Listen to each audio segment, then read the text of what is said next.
Support for our show comes from Blue Owl Capital. When we started this show, our goal wasn't just to spotlight the sport we love. It was to support the talent shaping the future of tennis. And Blue Owl Capital shares that same passion. They want to support the players who are redefining the game. You might see their logo during the Australian Open as they sponsor some of the sport's most exciting players. And just like these athletes are making their mark on the game of tennis, Blue Owl is doing the same in investing. Through vision and discipline, Blue Owl is redefining alternatives for investors and for companies seeking capital solutions for long-term growth. Check out blueowl.com/investing to learn more.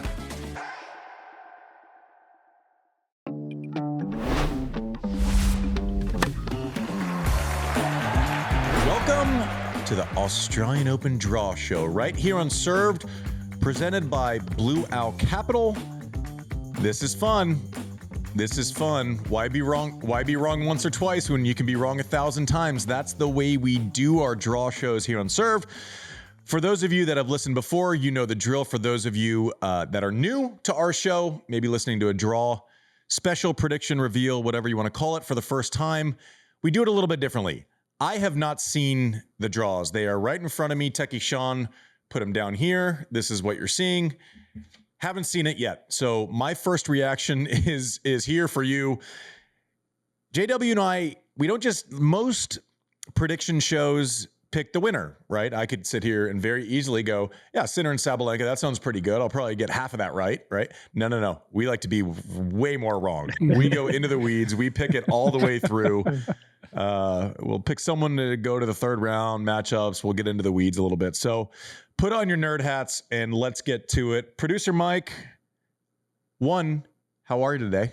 I'm doing great, thank you. Great. Jon Wertheim in the house, Techie Sean here as well. They've all probably seen the draw. I have not seen it yet. Are we doing men's or women's first, Producer Mike? I think we should go women's first.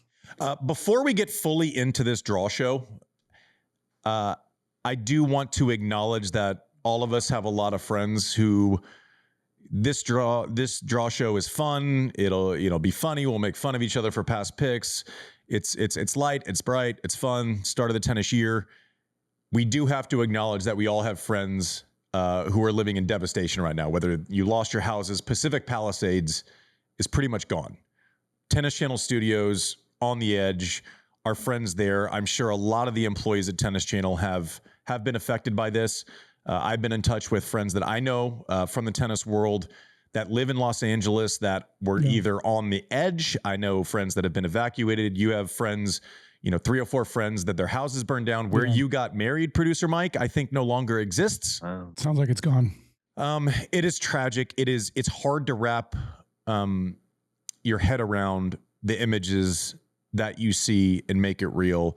Our hearts go out to the people that are dealing with being displaced, with having their houses burned down, their favorite coffee shop burned down, your favorite person that you converse with at these places in your everyday life gone. Will you see that? Who knows? And it is absolutely devastating. So our thoughts, our love are with the people who maybe aren't having a light, bright day. That being said, Aussie Open is still going on. We are going to have to talk about it, but all the love in the world to our friends and people we don't know that, empathy should rule here. And it's certainly devastating what has happened with Pacific Palisades. Yeah, we'll put a couple donation links in the show descriptions and feel free to take a look at them and help out how you can. Yeah, please do. We'll research that and vet that thoroughly, and hopefully you can give a little bit. And we thank you for listening and giving us the time to talk about it. What are we going to start with, men's or women's draw? Let's go with the women's. Okay. Yeah. Here we go. Well, I know the name up top. I know without seeing the draw, my instinct is like Sabalenka City, but let's see what happens here. Well, I mean, it's good luck seeing the draw. I mean, this print is very small. Sean. I gotta be honest. So, Sean, is this an Aussie Open thing? Why is this like, I'm thinking like full Zoolander. It's like, what is this, a draw for ants? What's like, Sean's only like 25. His eyes are still good. What is? I was gonna say this is so heartening to hear. As the one person here whose age starts with a 5, I want to like get my iPhone flashlight out. So it's not just me that's squinting here. This is heartening. You know how bad it is too when I'm like too dependent on technology, where I'm like, this is. Yeah. God bless. Craig Tiley does so much right. You know, we have $6,000 travel vouchers, and we have cold plunges and sleep pods. Can we work on the presentation of the draw? Listen, first one, this is insane. So if you see me like looking like this, it's not because I lost my eyesight overnight. I can read them off the computer too if you need. Oh my gosh. Okay. Well, listen, the font is the tiniest I've ever seen, and apparently it's a printing off of. So like, notes is maybe just make it printable. But you know what's not small is the first matchup I see. Anytime you get two people who have won Grand Slams first round of a slam, it's noteworthy. So starting off with a bit of a bang here, it would have taken prime Graf coming back for me to pick against Sabalenka in the first round. So no disrespect to our good friend Sloane Stevens, but Sabalenka City, I'm looking at Buzos Monero second round, Tatiana Maria. I promise you, none of these people are super pumped that they're in the same same first to third round section as Sabalenka. Clara Tauson just won an event. Normally, that would give me, some sort of motivation to pick upset special. I like Sabalenka going through to at least the fourth round. Maggie Fresh down there, Anna Blinkova, Daria Seville, Ujiyama, Magdalenette, Buskova, Andreeva. Okay, so Buskova's a tricky one first round for Andreeva, by the way, especially if the courts are playing pretty quick. She hits a hard flat through the court, knows how to play matches, moves pretty well. Are we at the point, JW, where we can kind of not get too involved with the matchups with Andreeva? Are we confident enough to just throw her in the fourth round against Sabalenka? I think so. And I think from everything I've heard, the courts are playing fast. Remember, Sabalenka Andreeva was a French Open quarterfinal last year. I'm just looking at this here. Yeah, we can go as deep or as shallow as you like, but I don't see a whole lot of upsets here. Bad luck for Sloane, who could use some wins, and former major champion. But yeah, I don't see any real upsets here. Noskova Towson's a nice first round match. A seed against a player, as you say, young slugger who just won an event. Towson did, but no, I think you're right. I'm going chalk. And Noskova beat Swiatek last year here, right? I mean, she can play. She has a couple wins over Swiatek, if I'm not mistaken. But Sabalenka finishes last year like she did, wins 2 slams, and then starts the year with a win in Brisbane. It's just tough to choose against her. All right, what do we got? The next section, Diana Schneider, who we talked about, lefty. Oh, and you mentioned the courts being fast. In watching Hong Kong and a bunch of the other ones, they all seemed really fast on TV as I was watching. Shots were getting through the court. That's normally an indication of what's going to happen a little bit at Australia. You rarely go from like Hong Kong is lightning and you get to Australia and it's a gritty sandbox like Indian Wells. You would expect it to be a little bit quicker. I think they've made it a little bit quicker. They had gotten a little slow for a while.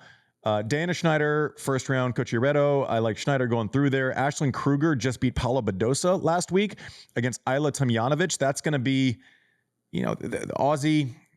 I guess you go with form, but that's kind of a pick a match. I think I like Schneider could get upset by one of those two. Like it's coming in Kruger, first year with expectations, but go ahead. Keep in mind, Kruger had young American, nice player, but she retired against Pegula when they just played. So I wonder if she doesn't come in a little beaten up. Yeah, and to your point, that would be my only caveat. To your point, it's interesting. These pullouts, are they preemptive and are they protecting your spot? Or I guess based on that, I'll go with Ayla, but I think I like Schneider through to the third round. But that's not straightforward. at all. Donna Vekic with new coach Sasabayan. Vondrosova, I think she just retired as well, won the first set and retired. She's beat up too. That causes a little more stress when someone's actually winning a match and pulls out. That means I think it's pretty serious, especially someone who's trying to climb back up the rankings. I like Donna Vekic and Schneider. Third round, I am taking Vekic to the fourth round. JW? I had Schneider beating Vekic, but otherwise I think we're in agreement, unfortunately. None taken. Pavlyuchenkova cruising through. You want Jan. You always pronounce better than I do, so just correct me when wrong.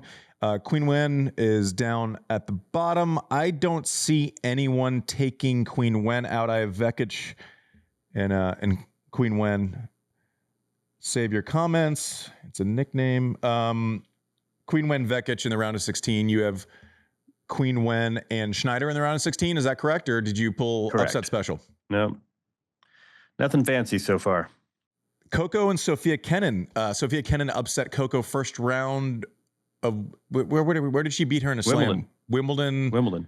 Yeah. Last year. So that's an interesting. I think this is a little bit different.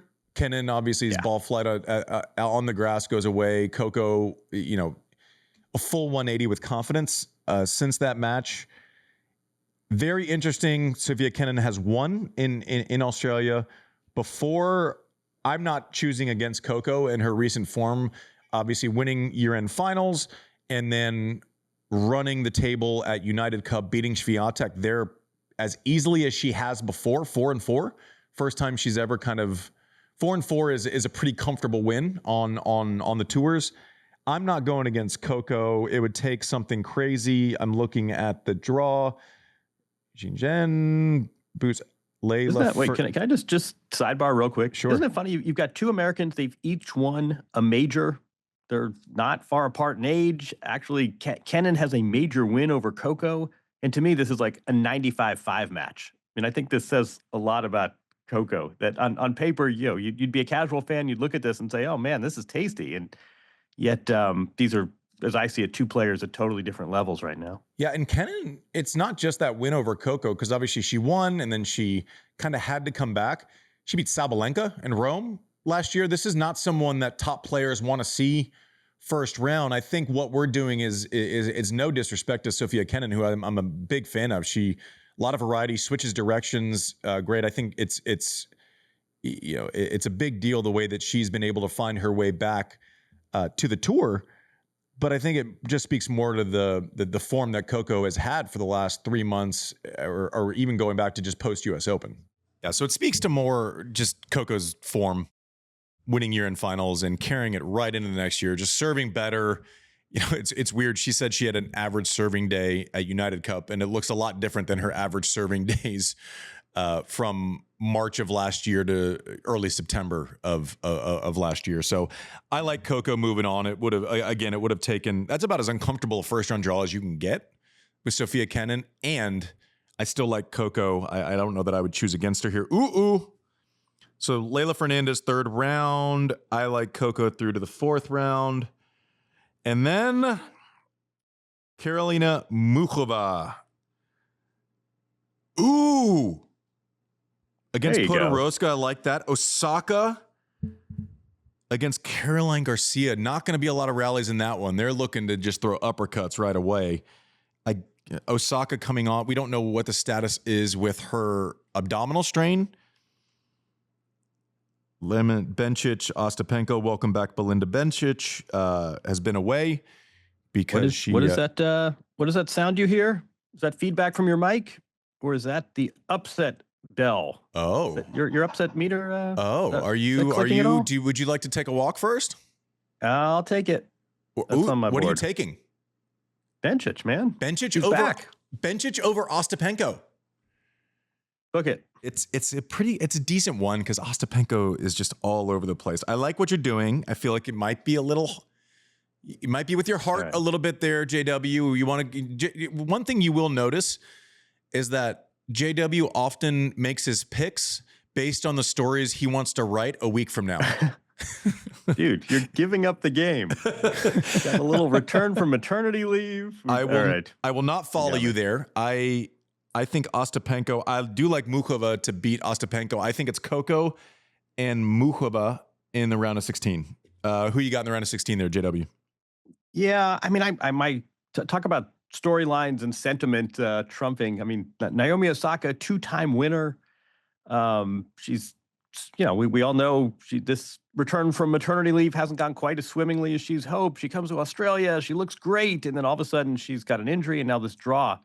Playing, another former top 5 player, Caroline Garcia, for the right to play Muchova is not what the draw gods ordered for Naomi. So yeah, I have, same as, oh man, we got to. I got Coco beating Muchova, but I'm just gonna start gratuitously picking upsets, so you and I aren't always in agreement. I'm gonna stay disciplined, and I know you're gonna take some swings. I'm just gonna wear you out. We're going full Leighton Hewitt. You're gonna get impatient at some point. You're gonna start throwing Hail Marys, and you're gonna give me 3, 4, and 4. That's what we're gonna do. Only I competed as well as Leighton Hewitt. All right. No one does. I'll tell you that much right now. Okay, so Coco Muchova. In the next section, it looks like Paula Badosa. You get you wrong. Gibson, Niemeyer, Kostiuk. I don't have any reason not to have Badosa and Kostiuk in the third round. I think I will take Badosa there, even though she's coming off of a loss last week. She has proven to be reliable over the last 6 months, especially went into Wimbledon ranked, what was it, 107? I don't know what it was. It was crazy. It was not top 100. We'll put it that way so that the commenters don't correct me. Next section, Samsonova, Jess Pegula. Is there any reason for you not to put Jess Pegula against Badosa? Obviously, Elise Mertens, second round, has been a top 15 player pretty regularly, has played a lot of doubles events, won a lot of doubles events, has played the top players on big stages. Upset special, does it start here? I like Badosa and Pegula. Do something crazy, John. Here's your chance. I would say Samsonova is had a nice little start to the year. Now I'm a Jess Pegula backer, especially in big events. Maya Joint, her first round opponent, I think it's the second highest ranked teenager after Mira Andreeva. So keep an eye. That could be a little tricky, but no, I like Pegula. She's gotten pretty reliable in these big events. I've got Pegula through. All right, I'm going to turn the page on my tiny printed sheet. Literally, think about, viewers, it's this big. How ridiculous is this? Come on, Tyler. It's really hard to read. Oh my gosh. It's like the tiniest print ever. All right, and here we go. We spent some time with Rybakina last week. Who knows what's going on there? Ivanisevic, Vukov, he's out, he's back in, he's suspended, he's not. We don't really know the full story. I don't know that we will know the full story. What I do know is Rybakina's back, played year-end finals, played pretty well. United Cup, won some matches. No shame in losing to Iga Swiatek there. St. Jones, wild card, not what you want to see when you're a wild card, is a 6th seed. Yastremska, do you have any reason not to take Rybakina to the third round, JW? I do, which is I just feel like there is too much chaos here. Here it is. There will be some interesting press conferences. I mean, I don't know if you saw, Goran spoke briefly to Ben Rothenberg, and it confirmed what we had been hearing, that this was not a planned personnel change. There's just way too much going on here. Bear in mind, too, this is a player who multiple times recently has withdrawn early in majors, even after winning her first round. I just think there's way too much chaos here. I don't think Rybakina makes the middle weekend. And we too far down. Lulu Sun, you want to hear an interesting one from New Zealand? She's the top-ranked player from the Antipodes. She's higher ranked than any Australian player, very nearly seeded. Nice player, played at the University of Texas, had a good Wimbledon. I like Lulu Sun to get out of this little pocket. How do you like that? I knew you would break. He's only disciplined for so long.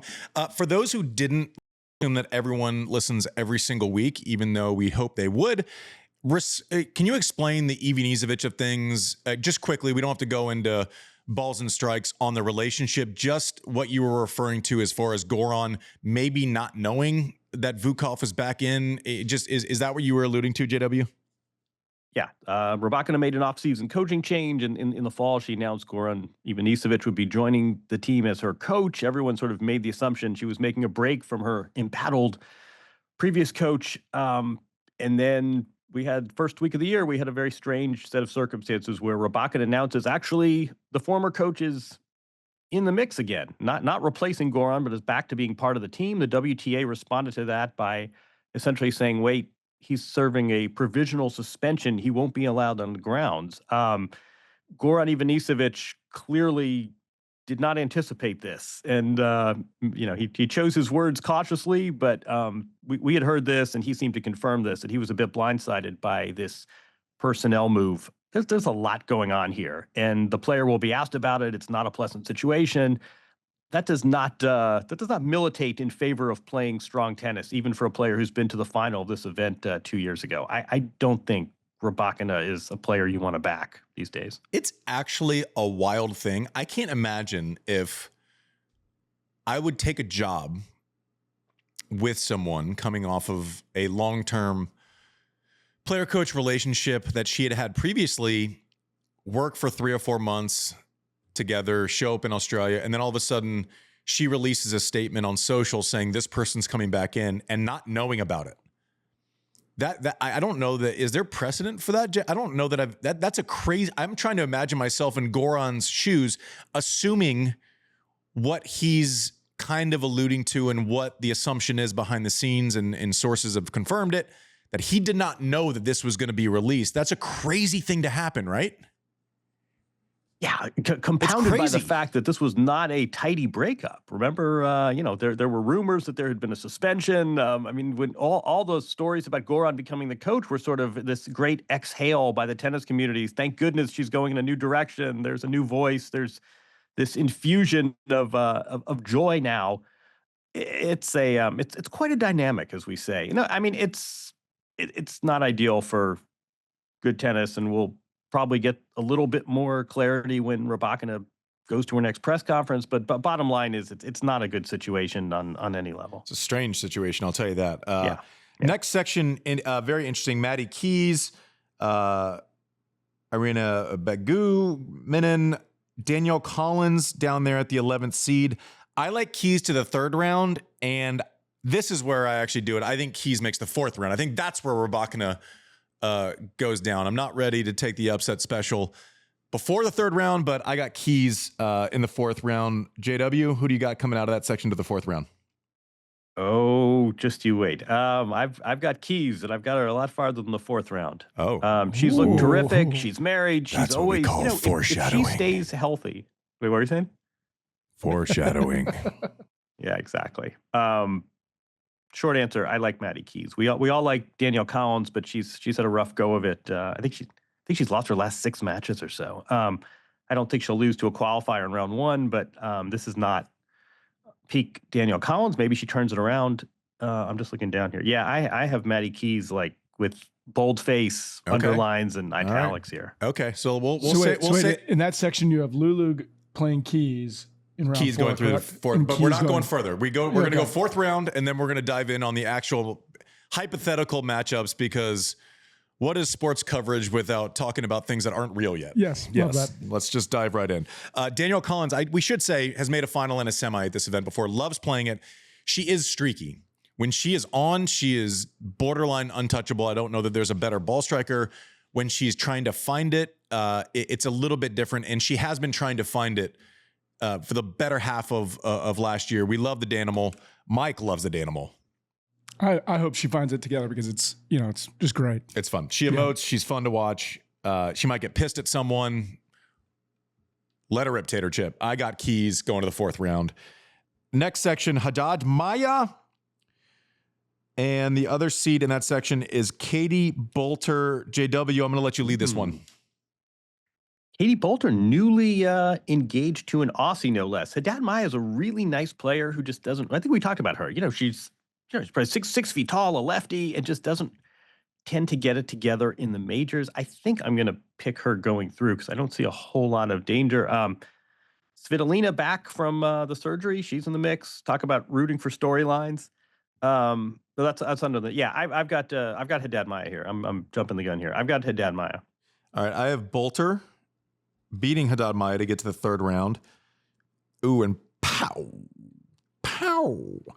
Does Paolini continue? Was 2024 the year of Paolini, or is this ride gonna continue for another year? JW, you have Paolini in the third round, or you have Svitolina? I'm a believer. I'm not sure she's winning majors at 5'4", but we love the story. We love the variety.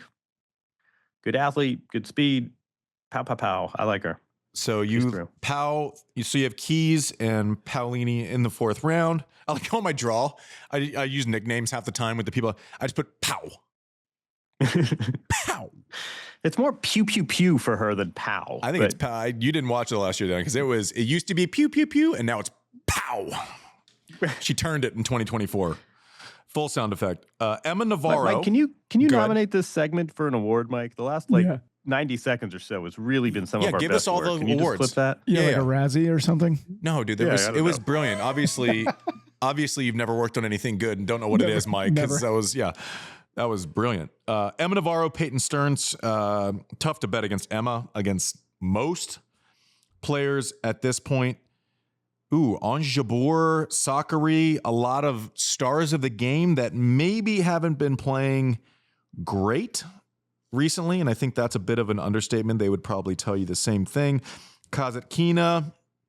Go back to this is a really interesting pocket. So first you've got two former NCAA champions in recent years, right? This should hold this match in like College Station with people with their faces painted. Emma Navarro coming off a major semi as an 8th seed. And Ange Jabeur's looked pretty good, I think, so far this year. Nice to see her moving well again. And Sakari's having a really rough go of it. I think she had to qualify in Adelaide. She's seated 31, so I don't know if that's true, but she's been losing, and the score lines. I was looking back at United Cup. It was 1-2, 2-3. The score lines were rough. Not a lot of cause for optimism. I hope she turns it around. You'd be hard pressed to find a harder worker in all of tennis. I hope she turns it around, but I don't know that I would bet on it this tournament. I have Emma and Kazetkina in the third round with a tip of the cap to Putin-Seva, who is always fun to watch for various reasons. I have Emma Navarro going through to round 4. Am I wrong with that, JW? Who do you got? I don't think so. Emma Navarro had not a great start to the year. I think she's won a match and lost 2 as we speak. But no, I think I'm thinking Emma Navarro as well. I'm a believer there. Kazetkina, we talk about a lot, the player you root for, but just it's really hard to go deep in majors when you're serving struggling to get to triple digits on serves. So I think I'm with you. So funny story. I get a text about 1:30 p.m. on Christmas Day from my good friend Tim Kullock here in Charlotte, who I hit with all the time, part of the Charlotte Dingles crew, which is a weird thing to call yourselves. But he texts me, goes, "Hey, Emma Navarro missed her flight she got stranded in Charlotte, North Carolina last night. She's coming to hit. He has a court. She's coming to hit. Can you come hit?" I go, "Tim." And my answer is yes all the time. Like I just like hitting now, and I would obviously love to do that. I go, I'm sitting down for Christmas lunch/dinner in 27 minutes. There aren't a lot of things that my wife gets super pissed about. I go, no. The answer is a no. It's obviously a no for that one. As Randy Jackson used to say, that's a no for me, dog. But anyways, I would have loved to do that normally, but she could have called me. It would have gone great. Yeah, that would have been really helpful for her preparation for Australia. Can we with respect your wife? I think she's absolutely correct. That said, can we talk about a sport that is asking its top 10 players, right? This isn't some like journeyman groveling for points. I mean, this is a top 10 player is traveling on Christmas Day. That is what this sport is asking of its top athletes. And it has been for a long time. Sidebar on that. Yeah. Okay, let's get to the next section. Kalinskaya, Azarenka, Martic, Christian, Katie McNally. I am going Kalinskaya a little streakier. I think Azarenka took some time off. I talked to her when we were down in the Bahamas and basically is like, I need to take this time. I haven't played much. I haven't hit much. seemingly refreshed, motivated. I just think she's the more bankable player at this point. I'm going to take Azarenka to round 3. JW, do you like Kalinskaya going through or Azarenka, or do I just have it all wrong? It's so funny. First of all, tip of the cap to Katie McNally, who is back and shares a hometown with Mike Hayden, pride of Cincinnati. I'm sure she No, knows it's funny. that. I had the exact same thing. We saw Vika in the Bahamas, and she looks rested and ready to go. A former champion twice at this event. Granted, that was more than a decade ago, but I go Azarenka through as well. It's funny how your conversations change with people over time.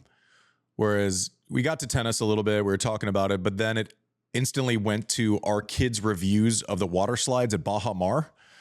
And there were some differing opinions that they were very passionate about their choices, but Leo liked a different one than our son Hank. But it was fun to catch up with Vika.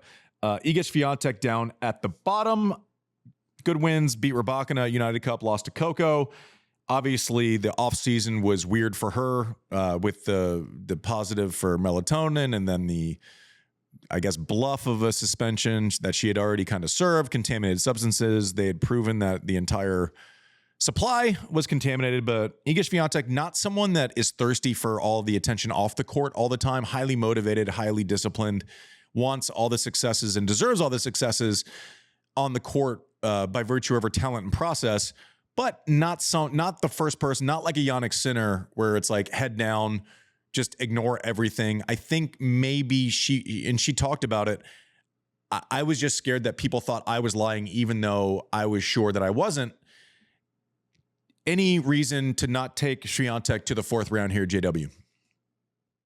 No, I mean, I think you take off like 5% for every adverse scenario, right? So she's got the upper thigh wrap, she's got the scar tissue from the doping controversy, she's got a loss to Coco, she's not tended to play particularly well in Australia. She's still at 80%, and I'm thinking 80% Iga still beats anyone in this pocket. Anna Samova, who has been she's played deep. I think Anna Samova Samova's beat Sabalenka here. I think she's made a semifinal here. Is that she right? beat Naomi too. I think, but no, I think even if Iga is not peak Iga, I still think she gets through to the middle weekend. And this is, Raducanu playing Alexandrova first round. Who do you like there? Emma's short on practice again, pulled out the morning of a match or the day before a match again in Auckland, which seems to be, either super unlucky or they're prepped for Australia, but it seems to happen more and more without a lot of warning, right? Without, this has been bothering me. I don't know. It seems like it's a snap decision. And listen, we don't know. We're not in the camps, but any reason for optimism with Emma Raducanu with this draw? I don't think so. I mean, Alexandrova is a very nice player. She gave Navarro a nice match the other day in Adelaide. I think Emma Raducanu, especially if she's not 100% physically, is going to have a tough time getting out of that first round. All right. And now we go back and we'll break down, just for a quick recap, Sabalenka and Queen Wen are through to our, what is that, quarterfinal? I went one further. Yes. Yeah. So quarterfinals. You went one round, yeah. Sabalenka, Queen Wen. I don't think there's a difference of opinion there. I think Coco Pagula, I don't know that there was any difference there. Am I right on that so far, JW? Those are your 4 also, and then you got kind of nutty on the back? We got a little kooky after that. Okay, yeah. So let's walk this through. Paolini and Keys. Do you have Paolini and Keys in the 4th round? You do, correct? Or no, did you take Bolter? No, I had, I have Keys. I've got Keys to the, whatever. Who's she beating in the quarters? Yeah, no, I have Keys beating Paolini. Okay. And then Emma Navarro and Iga. So we're the same on everything. Now it might change a little bit. Sabalenka, Queen Wen. It's a repeat of last year's final. I think Sabalenka is tough to bet against overall. Matchup, this is the toughest one for Queen Wen. It's the toughest one that she's had in her career. Queen Wen, amazing, can create a lot of pop. Obviously a great player, gold medalist, has won a lot of tournaments, has beaten everybody. Struggles with the pace on the forehand side with Sabalenka, right? Struggles to catch up with it. You see a lot more foul balls in this matchup from Queen Wen, just with preparation, not being able to handle the pace of Sabalenka. Not a problem that is specific to her, but obviously the toughest matchup. I think she'd rather play anyone in the draw. then Sabalenka. Coco and Pegula. It gets interesting, JW. Where are you going? I have Sabalenka in case that wasn't perfectly clear with my description of the Got that matchup. vibe. I'll start here. I have Coco in the semis beating Pegula this time. Yeah, I think the Coco Sabalenka semifinal masquerading as a final is kind of my read on this whole tournament. I thought if Coco had ended up in Iga's half and had beaten Iga, that would have made for an interesting final. But I think I think Coco beats Pegula. I think Coco gets to the semis, but I don't like her against Sabalenka's power. So we haven't disagreed yet. I'm sure this is thrilling listening for all of you. Maddie Keys and Paolini. I like Keys also. I like Keys to the semis, but I like Iga beating Emma Navarro on the bottom. JW, are we agreeing the entire way? I have Keys. No, I think Iga's. Wait, who did I have Iga losing to like in the fourth round? Emma Navarro. No, I think if Iga gets to the quarters, I think she's lucky to get to the quarters. I think there's just really too much discomfort there for a player who likes comfort. Whether it's Navarro or someone else, I don't think Iga's making the semis, and I think Madison Keys is getting all the way to the final. Who'd you have Iga losing to? Azarenka or Navarro?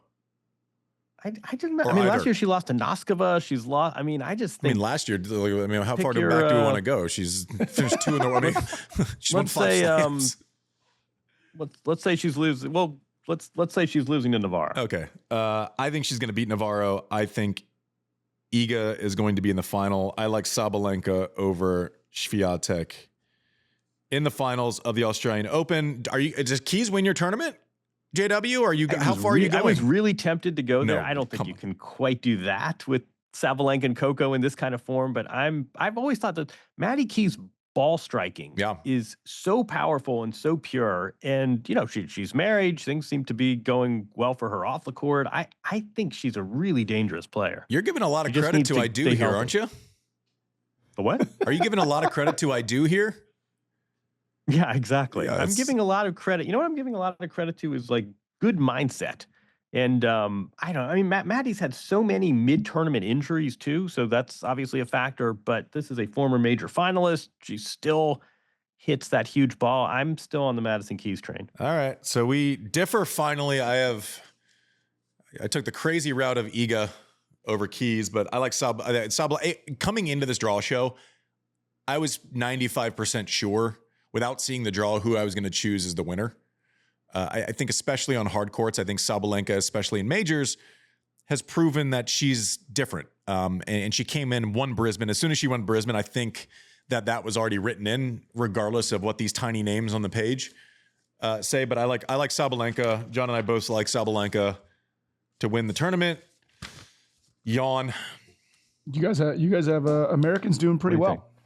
That's because ladies' side. That's because they're really good. They're really good. It's because they're really good. You want to? It's the first time I haven't chosen Jess Pegula to the finals in a while. Yeah.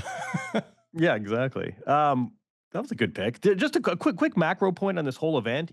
Sometimes we do tennis history, and there are all sorts of like kooky one-hit wonders from the 80s when not everyone played this event. This last 25 years or so, go through the Australian Open. It's pretty chalk. It's a lot of Serena. It was 3 in a row for Martina Hingis when she ruled the roost. Naomi Osaka coming off U.S. Open wins. There have been a couple of surprise, so some Jenny Brady, some surprise finalists, but the winners have been particularly far down on the draw sheet here. Yeah, you're right. What comes to mind is we've discussed Kenin. We've discussed, I think the big one is Tommy Johansson in 2002 from Sweden coming through and beating Safin and his player box. That year, if I remember correctly, which the Safin player box. Yeah, this is Wertheim's grin means that he is a knowing smile. Our two non-tennis people have no idea what we're talking about. Go ahead and Google. No idea. Safin player box Australian Open 2002. Then you'll understand that knowing glance. Mike's on it. And while you're doing that, I will get to the men's draw. But first, let's take a break. Oh, fine. It's not my show. Fuck me. Support for our show comes from Blue Owl Capital. Hey, Mike, it was a pivotal moment in my career, a specific match where I knew I had to become a little bit more professional. I was a good player, but maybe didn't have it all figured out yet. No, I don't. Which one? I played Michael Chang Okay. in Roland Garros in the second round in 2001. I had 99 problems and cramps were one. Cramps in the fourth set. I realized, oh, this is big boy tennis now. You got to play best of 5. Wow. Your body needs to be ready to go all the time. Michael was awesome, gracious at the handshake, told me what to do for the next 2 hours. And so, recovered, felt good, and then went out and lost the next round. But what does any of that have to do with Blue Owl Capital? Glad you asked, Mike. Glad you asked. Just like athletes are making their mark in the game of tennis, Blue Owl is doing the same thing in the investing landscape through vision and discipline. That's what I learned, There Mike. it is. That match. Blue Owl is redefining alternatives for investors and companies seeking private capital for long-term growth. So stay on the lookout for the Blue Owl logo and their sponsored players during the Australian Open this year. Check out what they're all about at blueowl.com/investing. And we're back. I don't know. Are we back, Mike? We're back. We're I'm back, baby. allowed to speak again? Well, yeah, we just had to get a little word in about our good friends at Blue Owl Capital. I get it. I understand. What a professional producer Mike is. All right. We know top of the draw is going to be Jannik Sinner. Cards on the table. It's going to be tough for me to pick against him on a hard court as well. We just talked about Sabalenka. He did the same thing last year. Won 7 tournaments, only lost 6 matches total. Winning in Australia, winning whenever the surface wasn't super slippery, whether it was clay or grass or whatever. So I'm going to take my first look at the draw. Not the easiest first round as I look down. Nicholas Jarry, Wertheim loves this guy. Didn't you pick him to win 6 Roland Garroses just last year? I think it was only 5. He really came through with that first round defeat off the bat. That was a terrible call. 29 years old now? Can that be right? I looked at the head-to-head. It's 1-1. And then I said, but it was when Jannik Sinner was 11. It was 5 years ago. So don't read too much into that. Not an ideal first rounder for Sinner, but he'll get a proper opponent and he'll likely get through. Yeah, and as I'm looking at this section, a lot of big names. It's just we've gotten to the point with Sinner where even if it's an insanely tough matchup, you can't really choose against him at this point. He's gotten to that level where if he's playing well, a lot of times the matchup is a little bit more irrelevant, right? It's not as if, he's playing well, but this will really get under his skin. This will really bother him. Even if it does, it seems like he can. I think of the matchup against Berrettini last year at Wimbledon first round, where it's that could be the worst draw in the entire tournament. And he went out, handled his, even with everything circling that we didn't really know about at the time.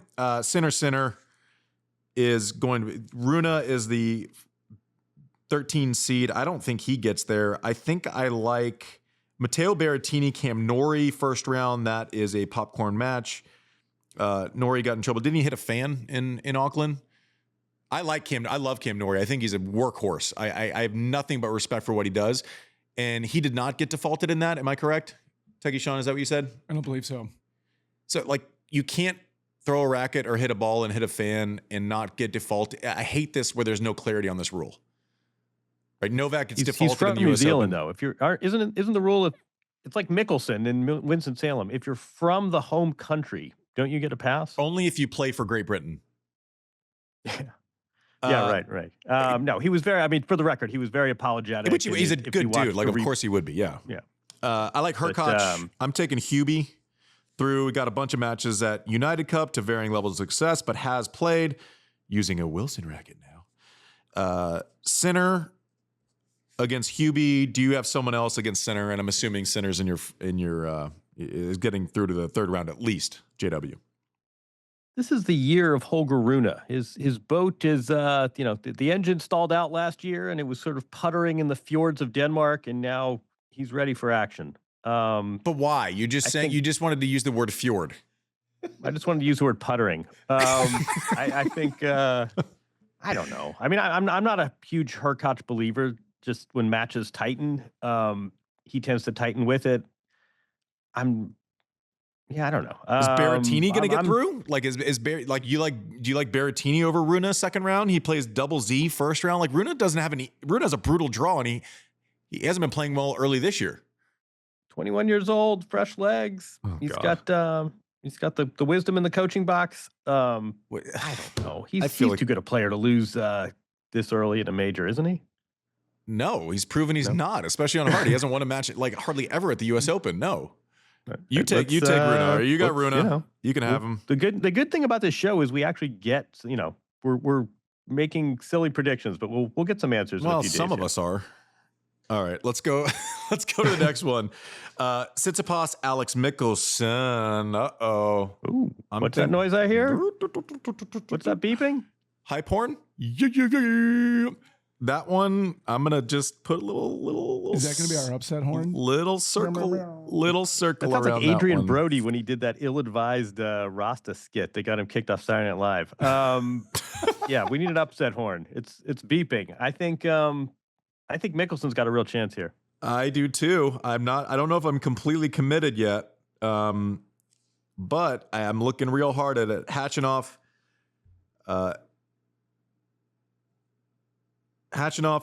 there. I think I'm going upset special. The game's better when Steph is playing well. The speed of the court and the reports of the speed of the court are stressing me out a little bit.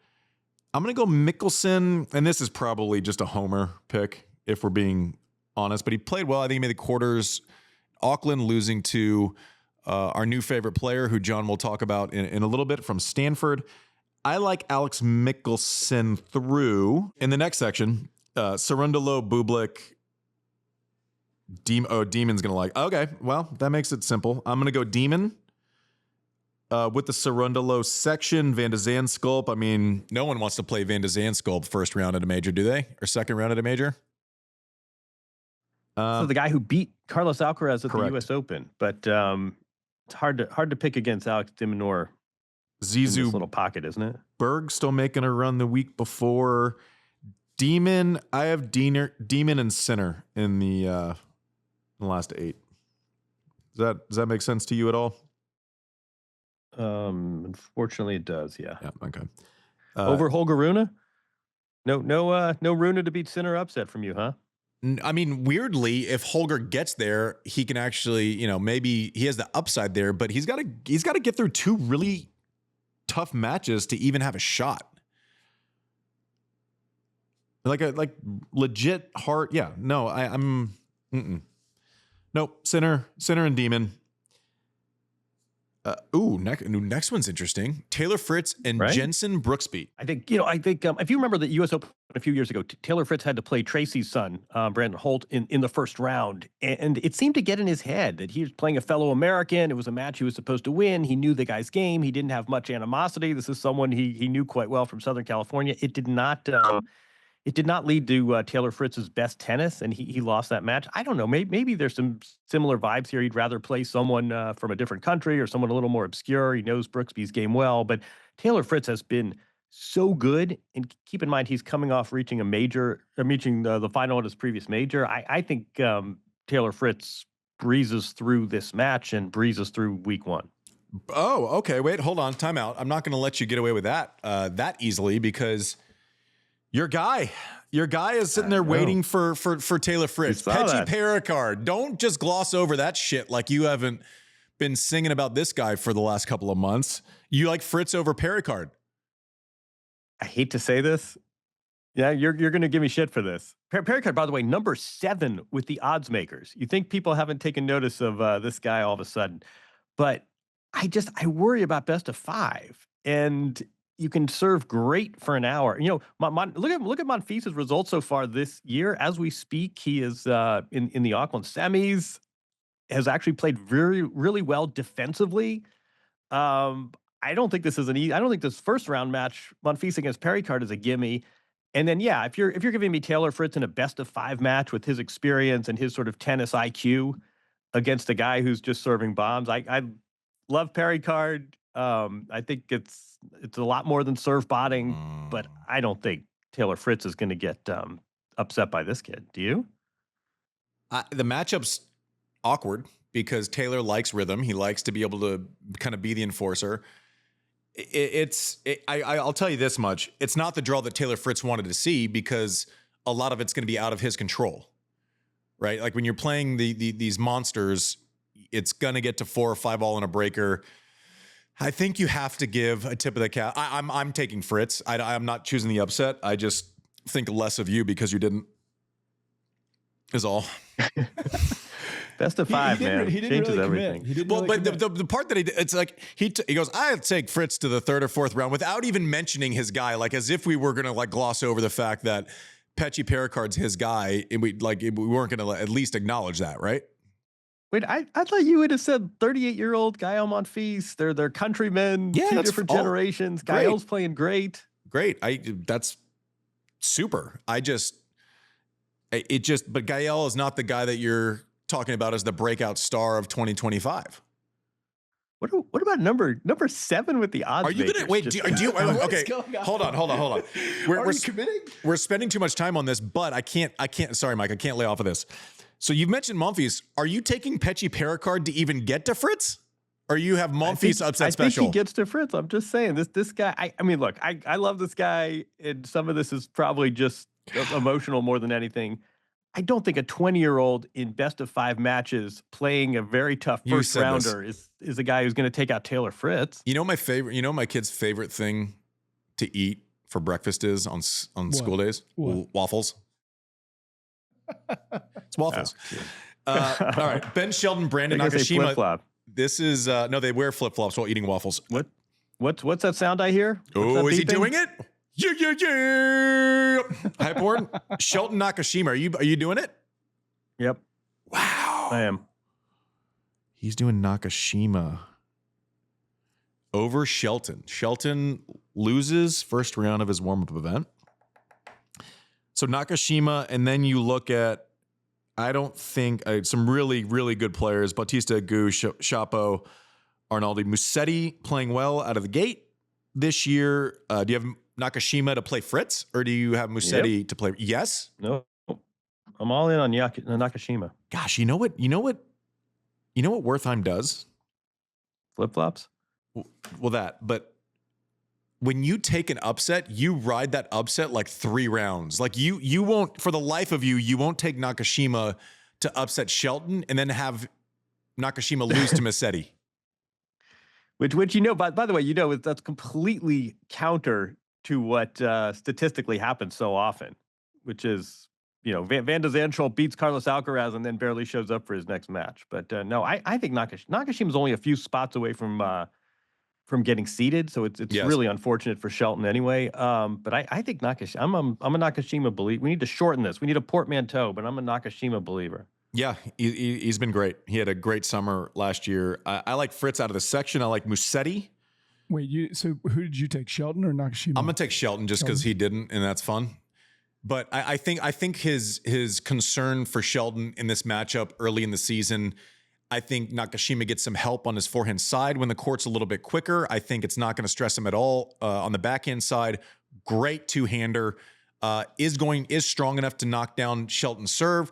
Shelton's played well here. He likes these conditions. If it gets hot next week, that is a huge benefit to Ben Shelton. Like the heat, his ball jumping off the court.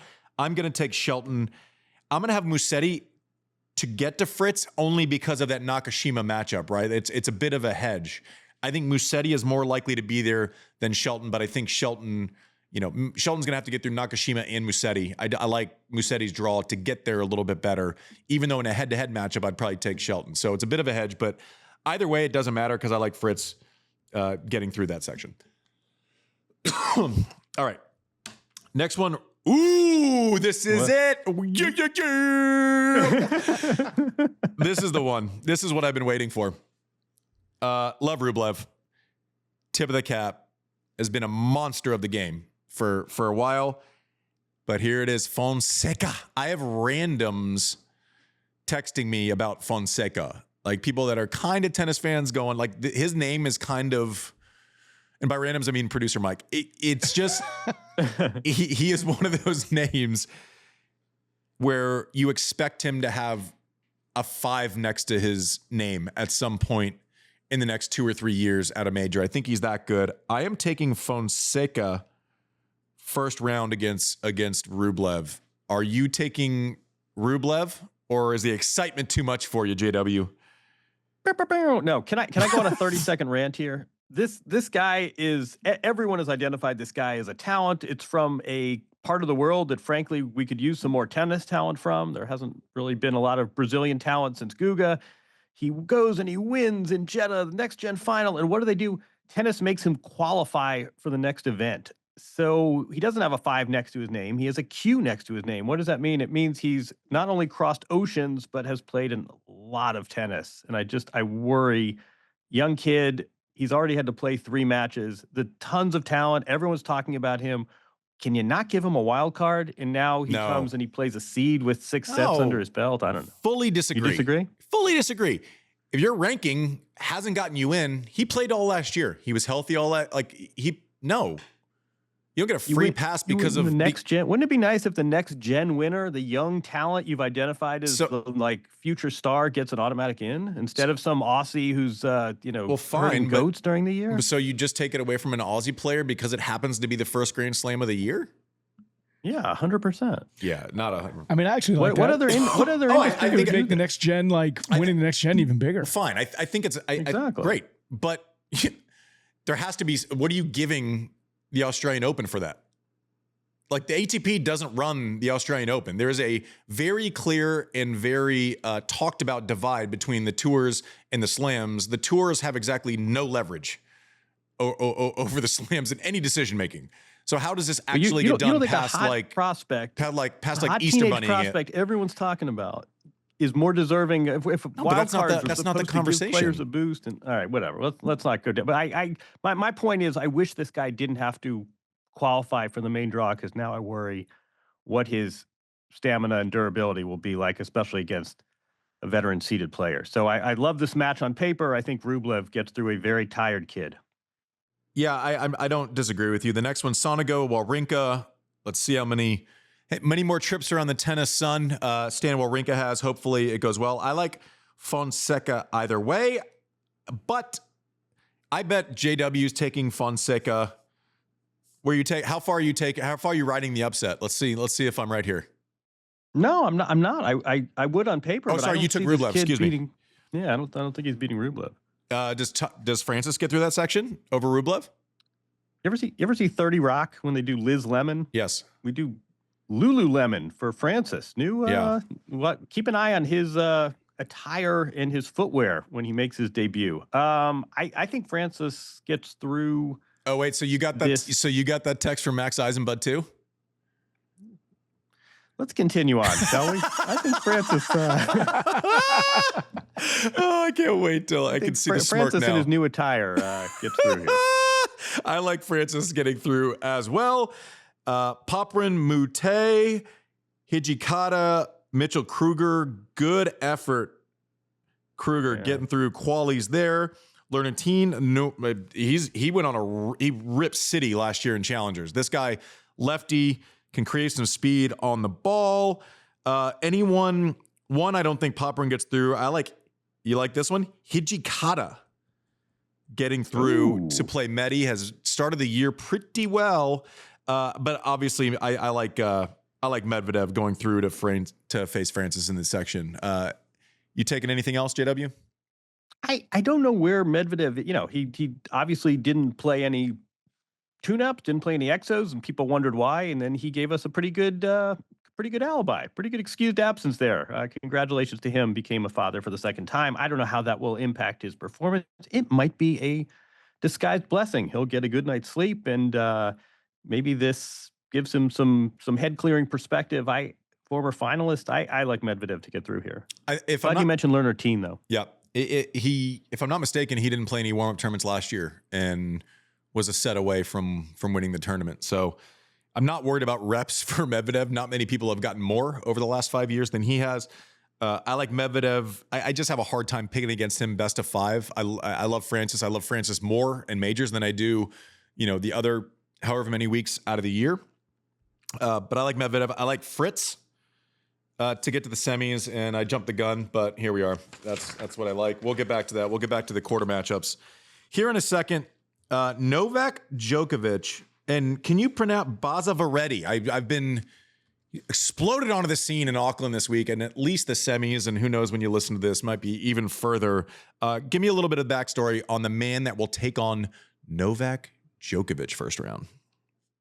Great story. 19-year-old Southern Californian, nice backhand. He's working a lot with Roddick Ram, and he was a very fine college player at Stanford not long ago, a few months ago, and said, you know what, maybe we'll give this pro tour, maybe we'll give this a shot. And he proved to be Basavaretti, as it were.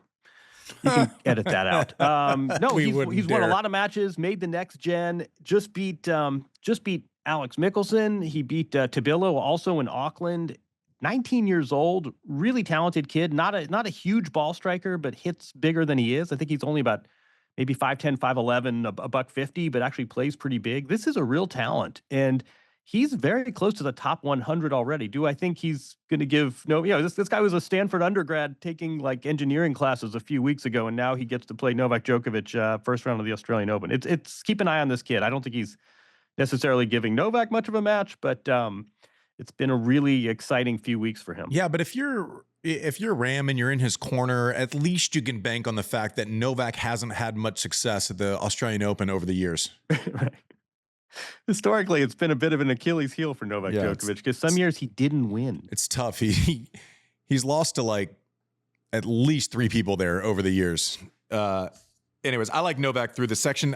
One thing that we talk about, and it's weird that it's coming back up because we spent some time on the Opelka Novak matchup in our last show that came out Tuesday. I was going to say last week, but it was just a couple days ago. And I made the point, 3 out of 5 sets changes everything.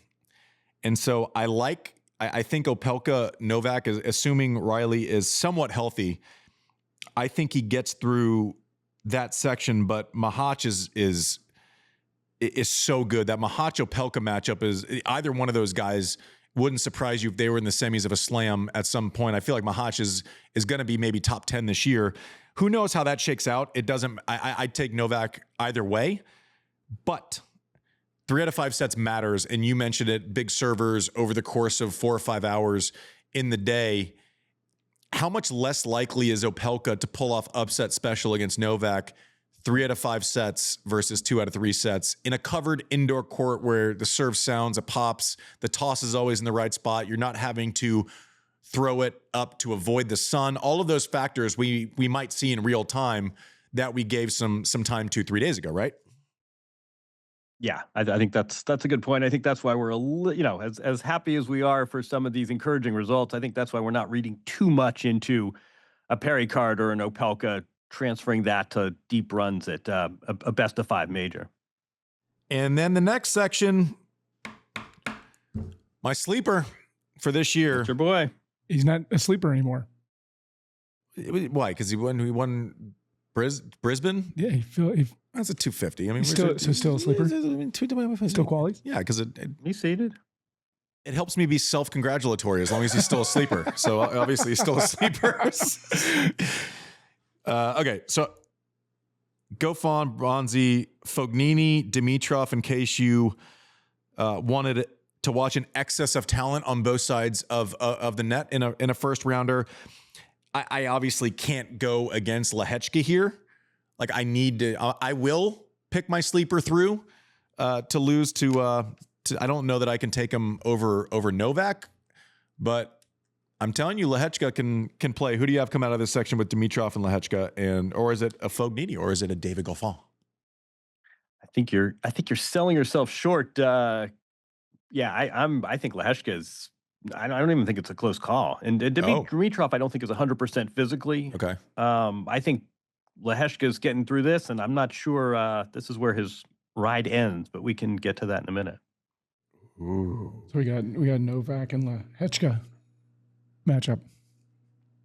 So that's what you're both going with? That's what we're coming back to. Nope. I mean, you want to run this out to the quarters here? You want to do it? Are you going to do it? I'm going to give you a hot take. CZE is the ITA of 2025. What do I mean by that? I don't know what the fuck you're talking about. Italy was to last year, the Czech Republic is to this year. This is like a tennis powerhouse. I think Mahach may beat Novak, as crazy as It's a that tough sounds. draw for Novak, And I by think the way. Lehechka beats. I think we have CZE, and I think Lehechka's into the quarters. No, he's not having a seizure. He's talking about the Czechs when he says he's not saying SZA. It's not another Kendrick reference. This is a really tough section for Novak. Uncomfortable matchups. Like Mahach can beat anyone in the world for pace on a given day. Opelka obviously serves from a tree. Lehechka, he's my guy. I think he's going to be borderline top 10 this year. This is tough. And if you look at this section, all the variables, all of these guys not having gone super far, with the exception of Grigor in a slam before, I don't disagree with anything you're saying about the matchups and the potential. But if I look at this section, who is most likely to get through it to the quarterfinals, I think my answer is still Novak. Individual matchups, I'm scared. This is a brutal draw. But if I look at the 4 or 5 players that we think have the potential to get through to that section, I still think if you run a simulation, I still think Novak gets there the most amount of times. And, believe it or not, I assume he feels pretty comfortable on this court when you need both hands to count titles somewhere, and like full use of both hands to count titles somewhere. I'll take Novak through, but I don't disagree with a lot of your takes. Wait, 30 seconds, real quick. You said Novak on this court, yeah, and you're absolutely right. I mean, he has no doubt where he's going to play every single match. How much of an advantage is that? It's an advantage. I think when you're not having to adjust, because not all courts are exactly the same. Yeah. Right. So, I mean, listen, he's going to walk out onto that court and feel like someone gave him a hug.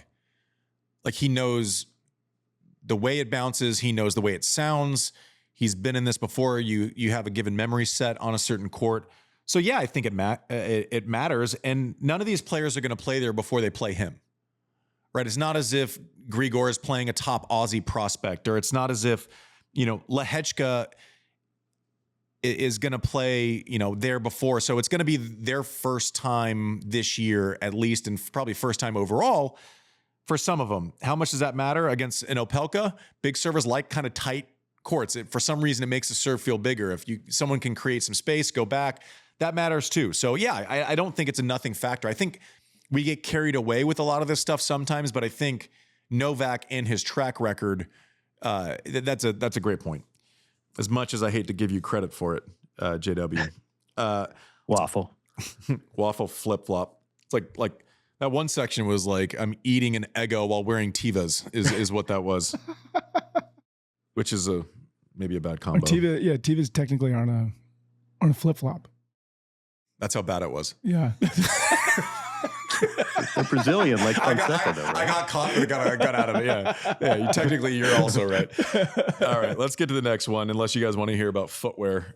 Like, by the way, like how do we feel about just flip flops in general? Like flip flops on planes. Can we talk about that for a second? That's disgusting. Do you guys? Is it as bad? Because it happens a lot. So it's obviously we're not. Sean, are you a flip-flop guy? Do you go flip-flop on planes? He said thumbs down. Are you no longer working on this podcast? I was worried he was checking bags and wearing flip-flops. Dude, he's definitely checking bags. Because he's like flip-flop. He's like, I packed my all-terrain flippers. He's like wearing like the, what are the ones where you can see people's toes? Oh, no one wants to see a toe on a plane. No. Yeah, exactly. Right? Gross. When people take a nap and they kick it off and you're staring at some guy's hairy toe. I don't, God. Hey, Jack Draper's up. Which is a natural segue to the Draper section. You're welcome. This is, the section before that we thought was our worst segment ever? I think we just beat it. I think this is it. This is our first draw of the year too. How do you think it's going to feel to never win an award? I mean, we have a shot at something. At what? I don't know. There's podcast ones that you can pay to get. You can pay to get them. We're going to have to. That's our only chance. All right. Jack Draper, Navone, Kokkinakis, who pulled out today, Safulin, Sebastian Korda is going to play Tommy Paul in the semis. In the week before, Korda back again. Like you feel like he's just been stops and starts where he had a lot of momentum, beat Taylor Fritz in Canada last year, had a great run, and then got hurt again and was out for 3 months. The eye test tells me he's top 10.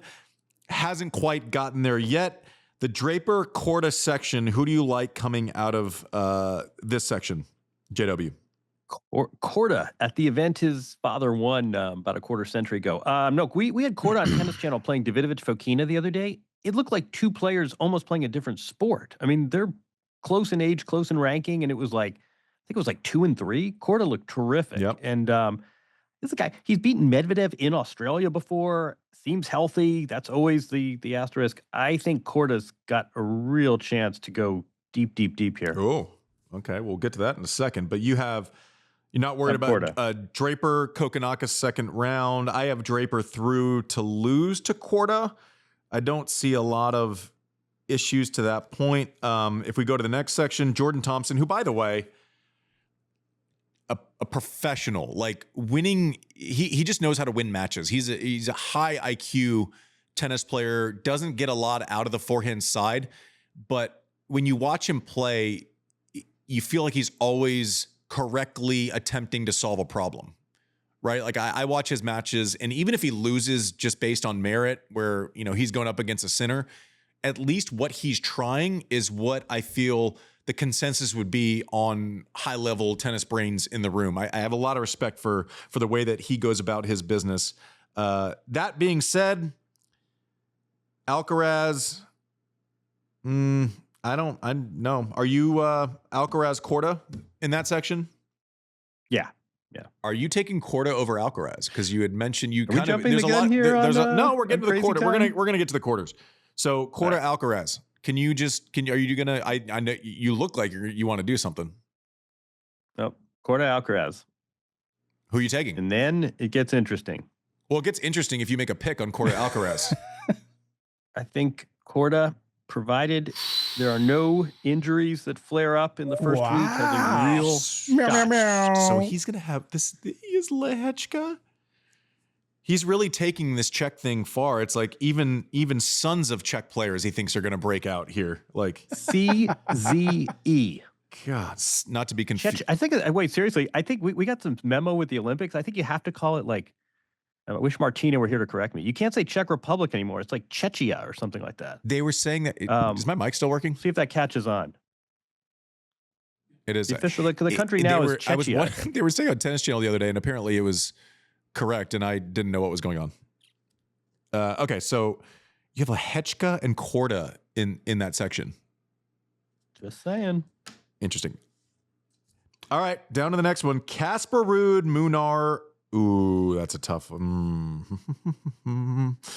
Ruud, Mensik. I'm going to need a second to think about that one. Second round. What is that flag next to Mensik's name? Oh, it's a Czech flag. Oh, so you got him to the final? Yep. Again, I'm beating Casper. 19 years old, just beat Shelton. You're really giving a lot of credit to the place they were born. 19 years old, just beat Ben Shelton, plays Casper in round 2. Do you have like a tourism deal that we don't know about? Jeez. Let's do sports gambling here. Can we gamble in like sushi or something? So I'll tell you this. I always, and this doesn't mean you're wrong. You're wrong about any of it, but I always would go into like the locker room, and I would go in and I'd see like some of the Czech players. Like you come in, and if you see someone who's like super tan, it's like, oh, they've been in heat. They've been training in conditions that will be similar to Aussie. If I saw a Czech guy walk in and pale as could be, I'm going, that guy hasn't been in heat yet. Honestly, it's like a real thing. But yeah, no, you're gonna be great. So wait, do you have Ruud? Do you have Ruud going over? I don't know yet. I'm Shang, FAA. Okay, I know what I'm going to do here. I think I agree with him, even though I'm giving him shit. I'm going to go Mensik, FAA. I'm going FAA quarters here. Whoa. Yeah. How about that? How about them apples? You got Mensik, of course. Newly engaged as well, right? Yes, everyone's. So that means you have him in the final? How? Okay, this Everyone's is a good question. No, because he's not married yet. This is okay. Well, let's let him tell his own story here. So if you go Czech versus the potential I do effect, is it only after they're married where you put them in a Grand Slam final, or is it does engagements count at all? Is it half? And how do you value just a commitment to lifelong monogamy versus being born with CZE? This is the stuff people want to hear. Go. We can't get analytics in tennis for like errors versus winners. This is like by orders of magnitude. You're asking too much. Okay. I see 29 next to Felix's name is that's an awful big number for a guy a lot of us thought would be winning majors. Be nice to see if he had a nice event here. So you didn't tell me anything. Okay. So Tabilo going through. All right, Tabilo. I like Tommy. Okay, I said FAA. I meant FAA over Mensik. I like Tommy Paul to the quarters in his section. Watch Kei Nishikori second round. Just made finals in Hong Kong. Plays well on fast courts. Could actually take time away from Tommy Paul. Tommy Paul, unbelievably well-rounded player. Not someone that's going to serve you off the court.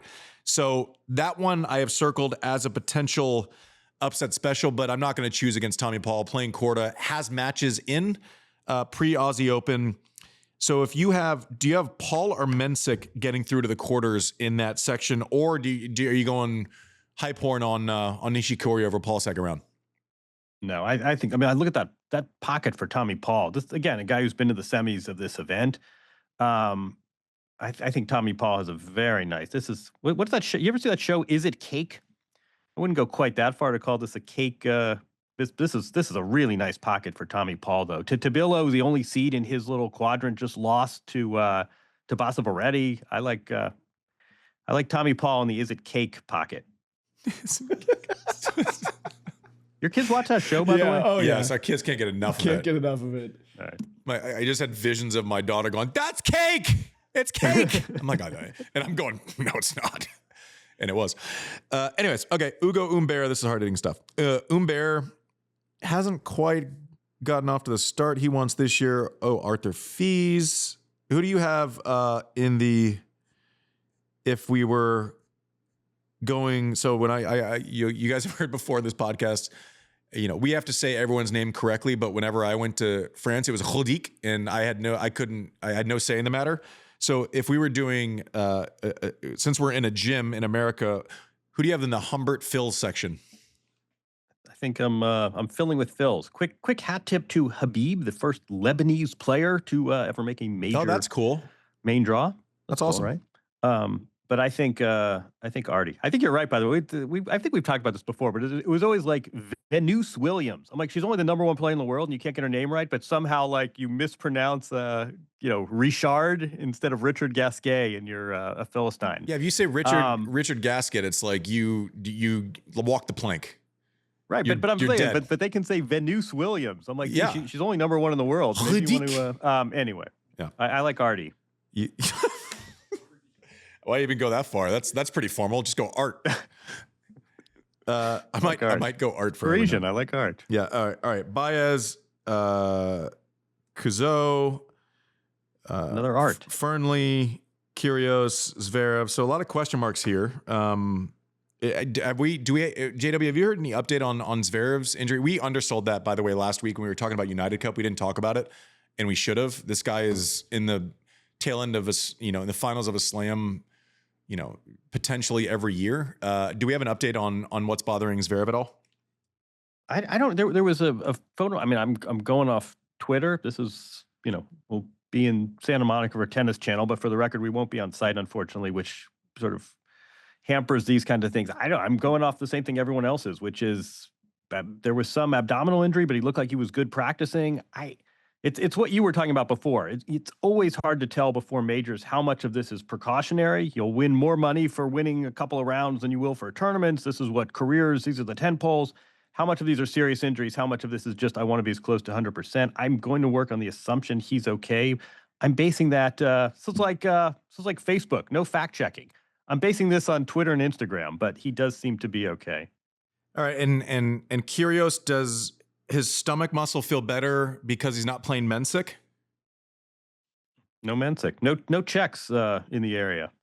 Do you think Kyrgios plays, and do you think does he get to Zverev? Hot take? Sure. How often does this happen? Serious question for you. How often does a player wait to see their draw before making a decision?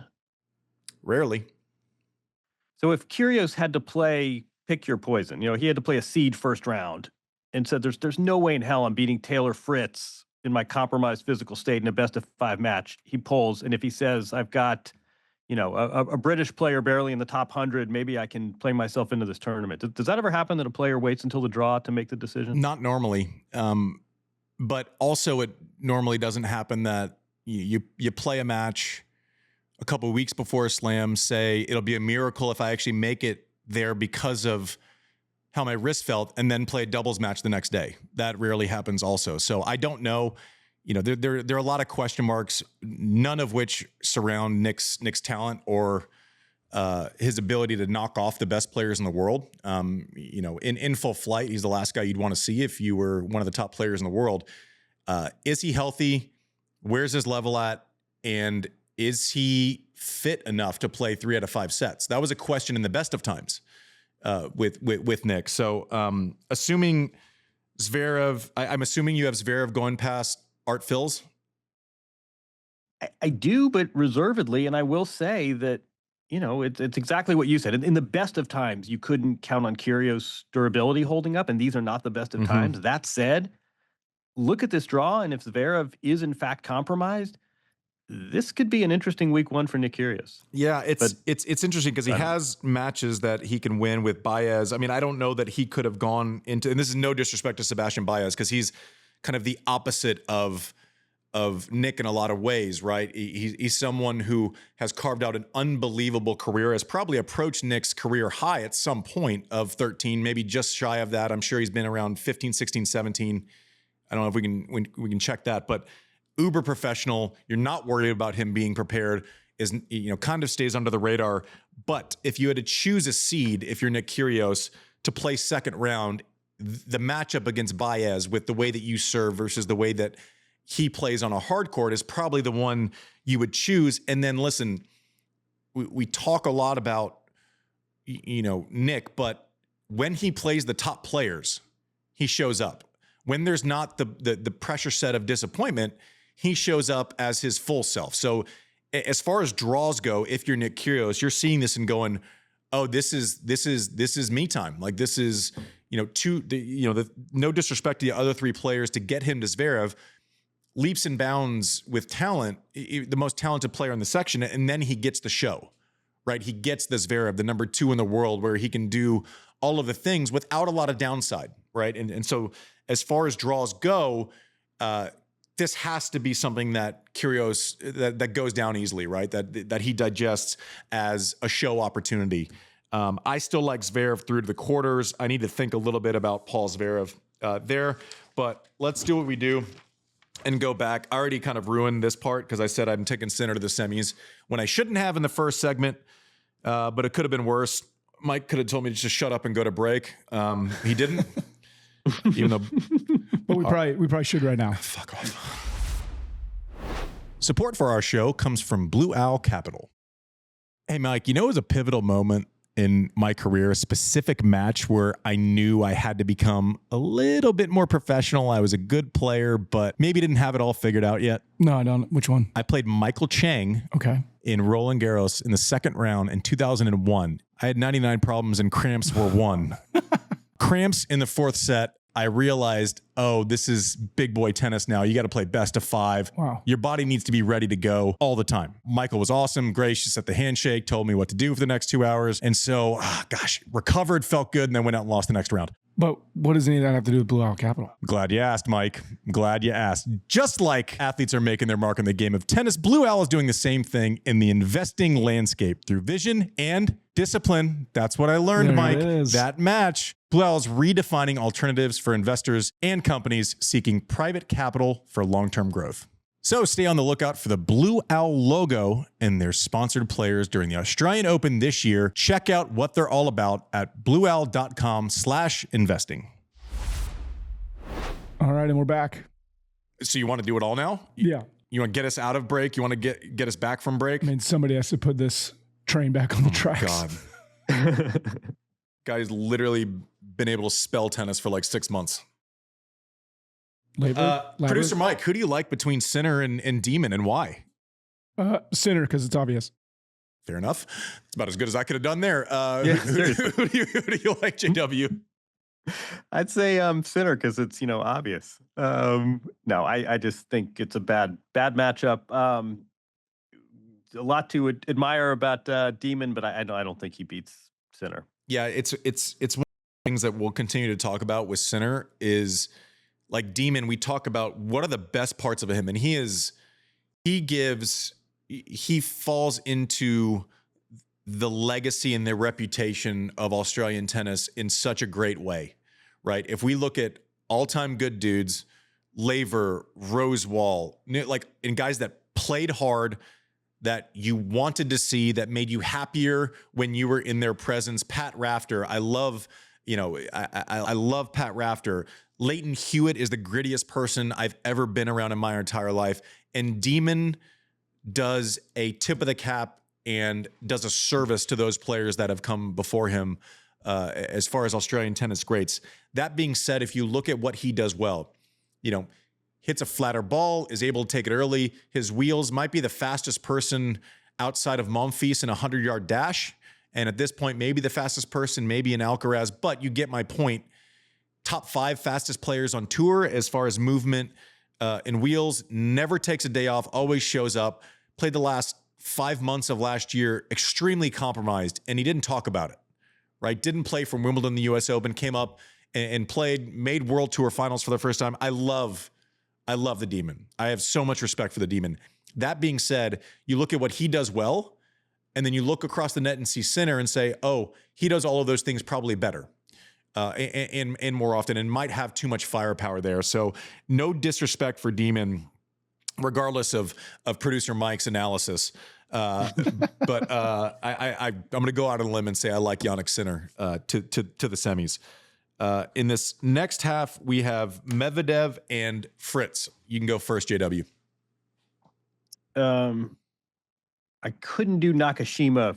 I think it's very similar. I think Fritz has really established himself as a player worthy of his seeding, which is now up to number 4. I think, unfortunately, jumping the gun, not unlike Demon, it's just not a great matchup for him against Sinner as the last. Sorry, you took Fritz over Medvedev.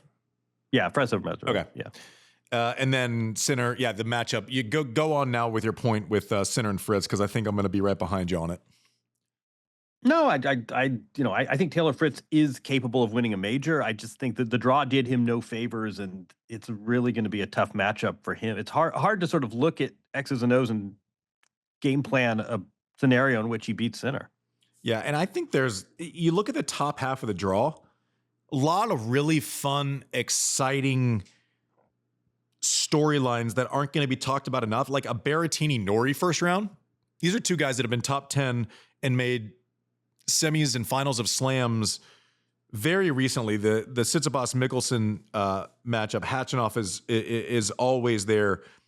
Zizou Bergs is exciting to watch, but then you get down to Fritz's section where you're looking at Pechi Pericard, Monfils, Shelton, Nakashima. Shapovalov is exciting. Mussetti's exciting. Rublev, Fonseca. This is definitely the most exciting section to me. The top half of the draw is very, very, very exciting. Francis is like Showtime. He's like the popcorn maker, right? I mean, he's there all the time. That being said, I'm in the same spot. I like Fritz. He's become 2 years ago, we have this conversation, and it's Fritz is great, but have we seen him do this at a major?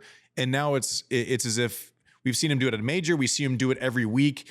You know what you're getting with him all the time. And he flipped the script on matchups against Zverev's and against Medvedev's last year, right? He used to come up on the shorter end of those more often than not. And I think he flipped that last year. That being said, and we've talked about it on this podcast, especially post-US Open, 2 very convincing wins at World Tour finals for Sinner. I think they might have been the same scoreline, a 3-4, 4-3, something like that. Same sort of scoreline at the US Open.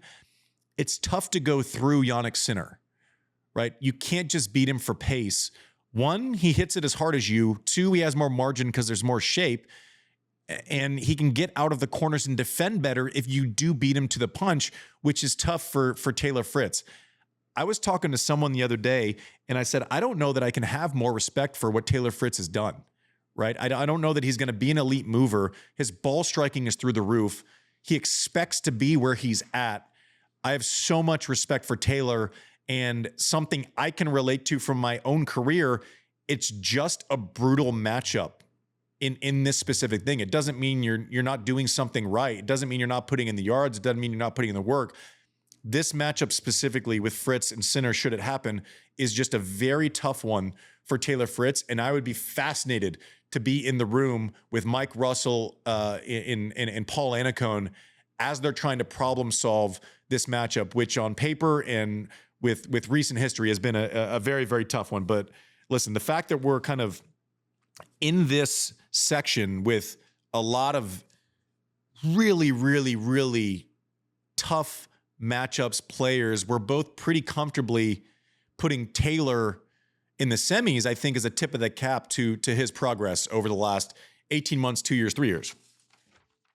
That's really well said. I hope I'm not speaking out of school, but a few years ago, we were talking to Annacone and said, realistically, how good is this kid? And Paul said, really, really good. This guy can win majors. I mean, really? Because his results haven't quite been there. And he said, I'm telling you, this guy will be outworked by no one. He gets mad at himself. And Paul was sort of, and I don't think that's necessarily, you take a look at nice looking guy and he's got the Hugo Boss. You don't think of him as necessarily a grinder. And this was 3, 4, 5 years ago. Paul was saying this guy has got what it takes. And Paul was 100% correct. He doesn't take weeks off either. He loves, like, you worry about some people entering too many tournaments, and I think the conversation is a valid one around Alcaraz, right? They play too much, too little. It seems like he needs to be fresh and motivated and needs the canvas to be nice, not to Van de Zandschulp, right? I think Taylor Fritz, he's like, oh, he's playing another tournament. It's like, all right, that's what he does. That he's like Cal Ripken, like he shows up, he's out at shortstop. A lot of credit to him. I really have a lot of respect for Taylor Fritz. All right, I have these two crazy, in the next section, I have these two crazy guys in the quarters named Novak and Chuckster Alcaraz. I went crazy. And JW went a little safer with Lehechka and Korda. So in the battle of your Titans, who gets to the semis here? Lehechka or Korda? The big variable is health. Ooh. I'm all in on Sebastian Korda. And if Novak won this whole tournament, it would surprise us, or at least should surprise us not in the slightest. I don't care what his age is. His track record is what it is. At some point, Father Time does his little Tarantella dance on everyone, and it's kind of feeling like we're at that point. So I don't want to dismiss Novak out of hand. Again, he could win this tournament, and we'd say, you know what? How could we have been so dumb to bet against him? But I think speak for yourself. I think it's time for some new blood. Sebastian Korda is my short answer. Gosh, so in sections with Opelka, Mahach, Lehechka, Dimitrov, Draper, Alcaraz, Korda's your guy. I mean, the Alcaraz is obviously the one that stands out, but there's a lot that stands. Novak, sorry. Good. I like it. I like it when you get nutty. I like it when you get crazy, JW. Take off that jacket. Sebastian, you're ready to party. When Novak beats Alcaraz in a classic, we can all have a good laugh at this. But I think Sebastian Korda is a player to watch. I fully agree with player to watch. Also, it's just, is this the one? I don't know that I'm there yet. It's weird. I was about to say Alcaraz hasn't played anything, got a late shutdown, started training camp, but has bought himself a full offseason by not playing anything into the lead up of Australia. Sinner didn't do it last year. Medvedev didn't do it last year. I think I used to give a lot of credit to it, but I think that was probably based in me projecting my own insecurities for my career where I needed reps onto other players, which apparently doesn't matter that much. We in Alcaraz, maybe he wants a tournament before, but we have to remember, before he won the French last year, he barely played the clay court season. He played in Madrid a couple of matches, didn't really play anything else, and we all know how Roland Garros ended up. I'm going to go crazy. I'm going to go out on a limb and take Alcaraz in the final. Nuts. Crazy. Going for the career major. I'm going to take Alcaraz to the finals. Oh, sorry. Yeah. No, to the semi, sorry. To the final. I'll get him there. I'm going to take I'm going to take Tommy Paul to the semis, not because I think he wins a matchup head-to-head with Zverev, but just because I think the opportunity to get upset along the way and the fact that we don't know Zverev's injury situation in full means that I'm hedging against him getting there, which, you know, I want to choose the person who I think is most likely to get there, not who I think will win in a given matchup, Paul versus Zverev. If they both get to that quarter, I'll probably choose Zverev heads up. But right now, as we stand with the uncertainty around Zverev's body and injury, I'll take Paul, but I am taking crazy. I know. I got Sinner Alcaraz. I have Sinner winning this tournament. So you're taking the top seed and the top seed On both but sides. I can't mock you. I can't mock you because I am too. It's supposed to be bad time for incumbents globally, but in tennis, I think we both are going with incumbents. I don't know. I mean, I think a lot can happen. We're a long way away from the days of a big three. A lot of variables, a lot of externalities. Zverev could win this tournament. He could also go down and in the first round. But I'm with you. I think Sinner is your defending champion. No. Go ahead. Wait, so do you have Korda in the finals?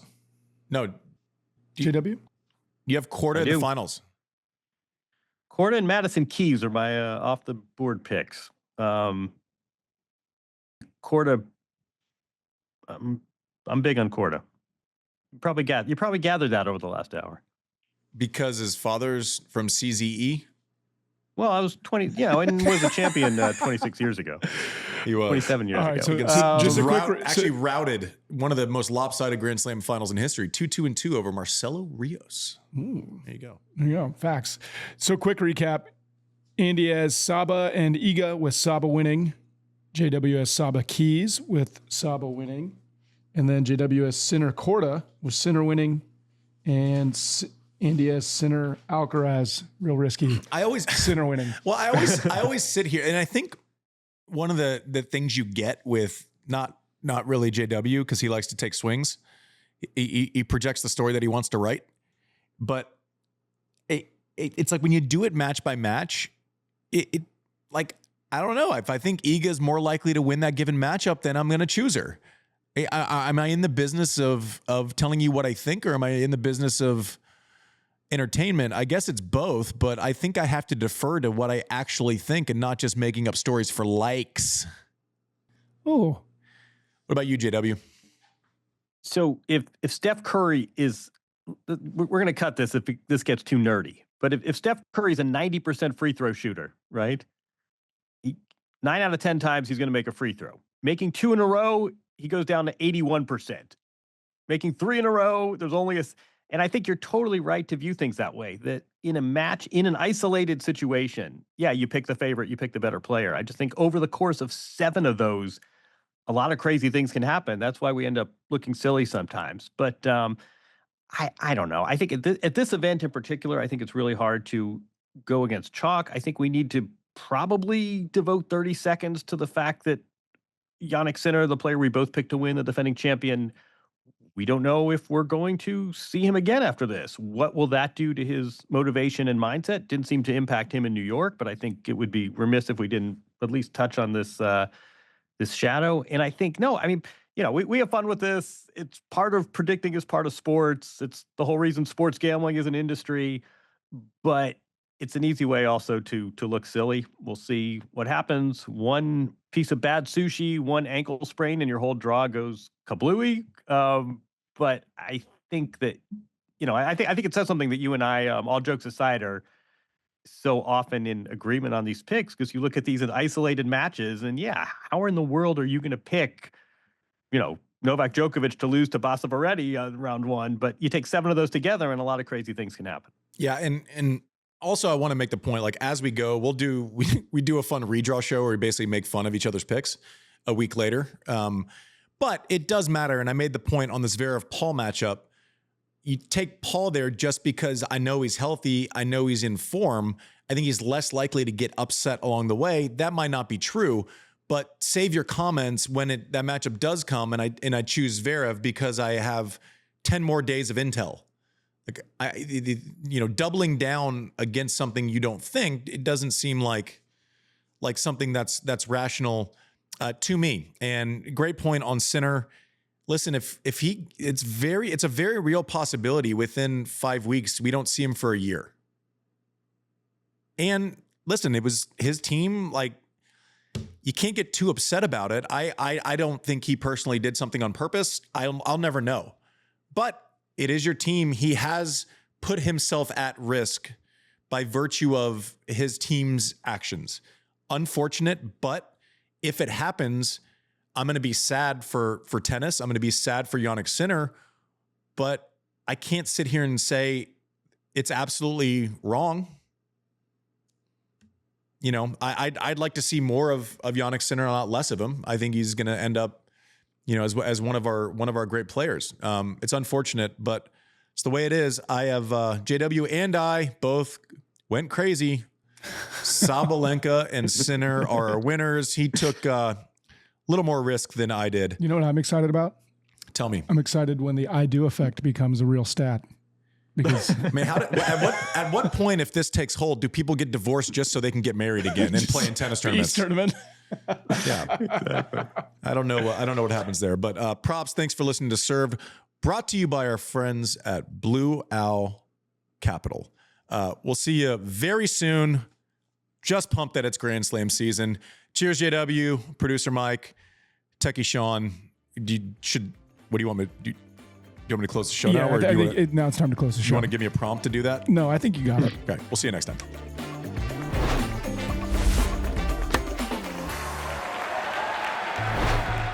Thanks to Blue Owl Capital for their support. Tennis is always evolving, and there are always those rising star players whose vision and discipline make them game-changing champions. The same goes for investing. The investment landscape is evolving, with alternatives becoming more mainstream, and Blue Owl is a leader, redefining the category, identifying new opportunities to deliver for its investors. Blue Owl is redefining alternatives and sponsoring players redefining the game. So keep an eye out for their logo at the Australian Open, and in the meantime, learn what they're all about at blueowl.com/investing.